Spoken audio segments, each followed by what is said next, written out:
Interview segment tonight, and in studio with me is Ben Mulwa. He is a governance expert. Welcome to the program. Thank you. We know the issues that are bedeviling Nairobi as a county. City Hall, since the barring of Governor Mike Sonko from office, has gone through a tremendous period. And with all that being said, we know that the county assembly is also trying to do what it can to ensure that there's no power vacuum. With all these things, is it time that probably the president and opposition leader Raila Odinga, Jubilee and ODM, they form the majority of members in that county assembly? Is it time for the two leaders to come in? First, I want to understand when people say that the county assembly is trying to look for a way to solve the power vacuum, where would that be coming from? Because number one, there is no power vacuum in Nairobi. There is, as far as I'm concerned, a duly elected governor who is in office legitimately and who has not been removed from office. What we have, and there's been a lot of misrepresentation of the realities, is that the minute he was charged in court, he was barred from physically accessing his official gazetted office. That does not amount to removal, as the Court of Appeal was very candid when they made their ruling on the 20th on the matter of Governor Waititu and Lenol Kulal. So I'm thinking that there is too much ado about nothing, because a county government is not a governor. And if when people talk about services stalling, for example, the governor is the chief executive of a county government, but is not the accounting officer. There are accounting officers of each and every department. The county assembly only comes in to legislate, to represent the people, and to oversight the executive. As far as I am concerned, Nairobi has a properly constituted county executive that comprises of 10 CECs, 2 of whom are under suspension, chief officers who are in office, with the county secretary, directors, and all the levels of government up to the latter. All these people do not report to the governor. So there is nothing that would stop each of the over 11,000 employees of the Nairobi City County government to continue doing their work as they have contracts of work. The governor is not in office right now. Yes. Courtesy of a court order. Yes. There is no deputy governor. Yes. And we have seen in counties such as Kiambu County, yes, where the governor is barred from office, but the deputy governor is holding fort. Yes.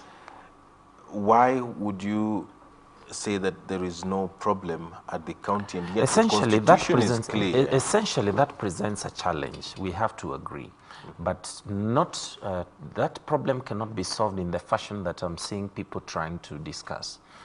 There is the office of the governor, which comprises of a governor and a deputy. Nairobi has remained without a deputy for 2 years now, since Polycarp resigned in January 2018. Yes.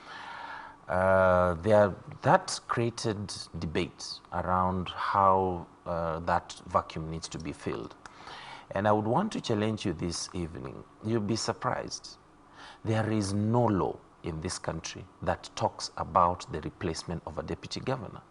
And last year, I believe in April 2019, Governor Sonko was summoned by the devolution committee of the Senate. Just a moment.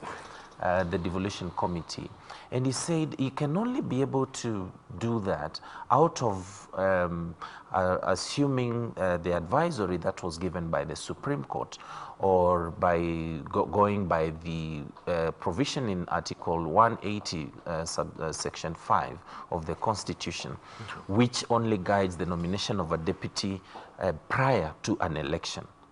After an election, in the event a deputy governor dies in office or resigns or is impeached or all those things, there is no legal provision. In fact, I actually had a lengthy conversation about the same when the governor nominated his, the current name that was presented to the assembly. in regard to what are the provisions for the same. And the truth is there is no legal framework. What we have currently, there is a bill before the Senate and the National Assembly Mediation Committee. Unfortunately, that has not taken off. So to cure that problem, because Nairobi is the capital city of this country, and is being the seat of government, there are many undertakings that not only involve Kenyans, but also the international community. So I want to believe it was in that wisdom, or in the wisdom of Governor Sonko, to realize that since now he cannot go to City Hall, he can still invoke the provisions of the Constitution that only provide for the nomination of a deputy governor prior to an election, to send a name to the county assembly so that that office of the governor does not remain vacant. For example, if a diplomat reports for duty in Nairobi, yes, and they would wish to pay a courtesy call, they only pay a courtesy call to the office of the governor. Now that Governor Sonko is not able to receive such dignitaries in his office, then there is need now for a deputy to be available there. Right. But there was no really legal framework compelling him to nominate a deputy. There is a bill, yes, which has gone through the Senate, and possibly it will be coming up for debate. Yes. I want to presume on how to fill the position of a deputy governor. Yes. But all these things, they teach us as a country, yes, on how to deal with such issues should they come up, yes, probably in future. But we have seen a situation where the county assembly is trying to ensure that operations at City Hall, moves. Yes. And the county assembly itself has been going through a couple of challenges. Yes. The speaker recently came back. Yes. We know the politics at play. But recently we saw a number of officers who had been dismissed by Governor Sonko, yes, reinstated back in office. What is the implication of this? Because when you look at the Constitution, the county assembly has not been given the mandate to hire and fire. Actually, at City Hall. What shocked me yesterday was the blatant impunity displayed by the assembly, and a statement that was read on their behalf by the speaker, because when you read the County Governments Act, it is in section, I think it is in section 9, subsection 1 up to about 6. The act is extremely clear in terms of what members of a county assembly can do and what they cannot do. And one of the express provisions is that a member of a county assembly cannot be involved in whatsoever way in the executive functions of a county government. So what they displayed there yesterday was ignorance and impunity. That is something that can be challenged in a court of law. If you remember very well, when 2 Kenyans died in a ferry accident recently, President Uhuru Kenyatta disbanded the Kenya Ferry Services Board. I think Kenyans would be very shocked if Duale called, or Speaker Muturi called, a press conference the following day to reinstate those individuals back to work. So what the assembly demonstrated yesterday was completely unconstitutional. It is completely outside their mandate, and it has no legal standing. They have no capacity whatsoever to reinstate anybody to office. That is actually unnecessary interference in the operations of the county government. We have Nairobi has a county public service board that normally actually suspends. You see, even the governor himself, the governor can only fire or suspend employees that are directly answerable to him, and those are CECs. And as I indicated from the outset, we have 2 that are under suspension. Once they go through the disciplinary mechanism, or they are evaluated to be, once the investigations are completed, then they can be returned to work. And he has done that before, actually. There are CCs who are currently serving who had been suspended before. Again, the uniqueness of the circumstances under which they were suspended has to be brought to consideration. This was after 8 children died at a school in Gando, in Nairobi.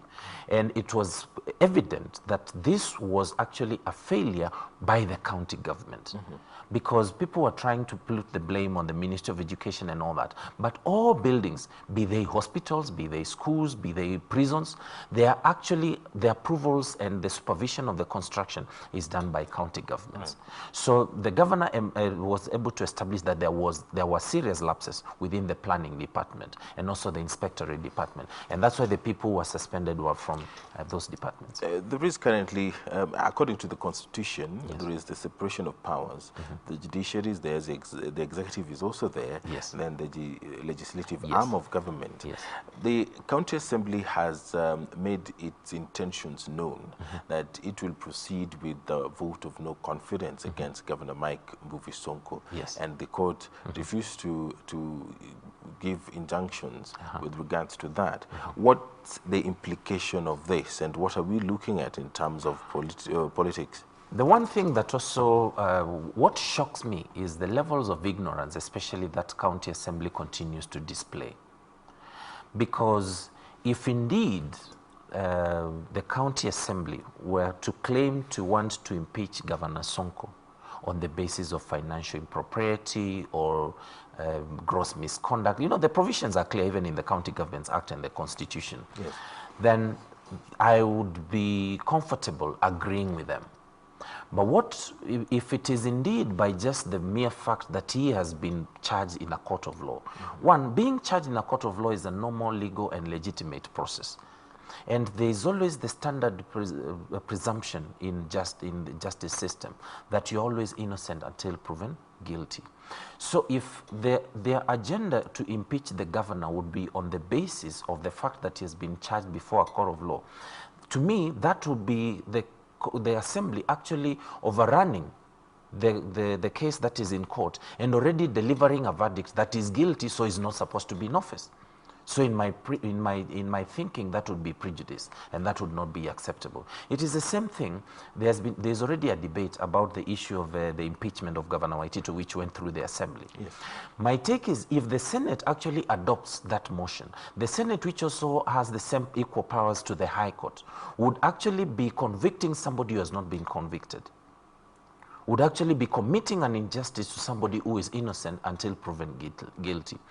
My thinking would be that impeachment process would be valid or would make sense in the event that any of these governors has been convicted by a court of law and found guilty of any of the allegations that are before them.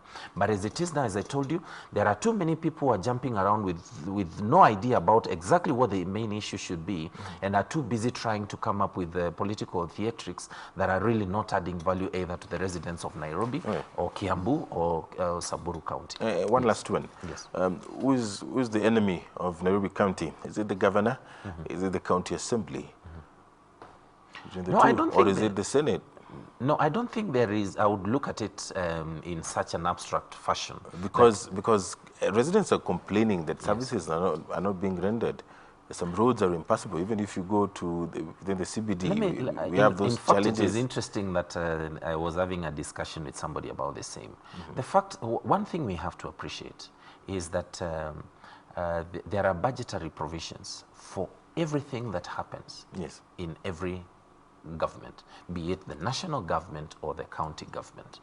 Number two, we have to agree that Governor Sonko actually inherited a completely dilapidated city in so many ways.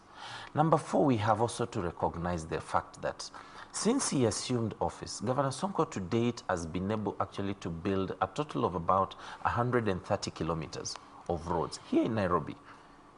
The previous administration in 5 years actually did 17 kilometers. Those are facts you can actually verify. When we talk about broken down services, I normally get shocked by people who keep talking about things without a bother to verify some of these realities. Look at the healthcare sector, for example, in Nairobi. Compare it to 5 years ago. Places like Pumwani Maternity were death traps for expectant mothers and newborns. Today, mothers in Pumwani are receiving services equivalent to Nairobi Hospital. Look at revenue collection, for example. There are reports. Actually, I have a copy of the report by the Control of Budget. And Nairobi, for the first time in the financial year 2018-2019, surpassed even the national government in absorption of development expenditure, standing at 78%. The national government actually stands at an average of 50 to 60%. Nairobi County government currently has actually the highest rating by the World Bank in terms of the utilization of donor funds.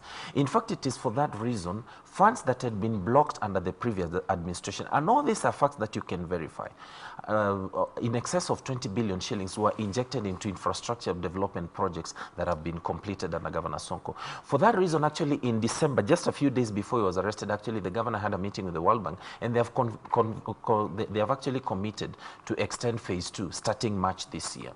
When you look at also the utilization of healthcare sector funds, the Danida has actually similar ratings for the county government. Besides that, Nairobi has continued also to win international awards.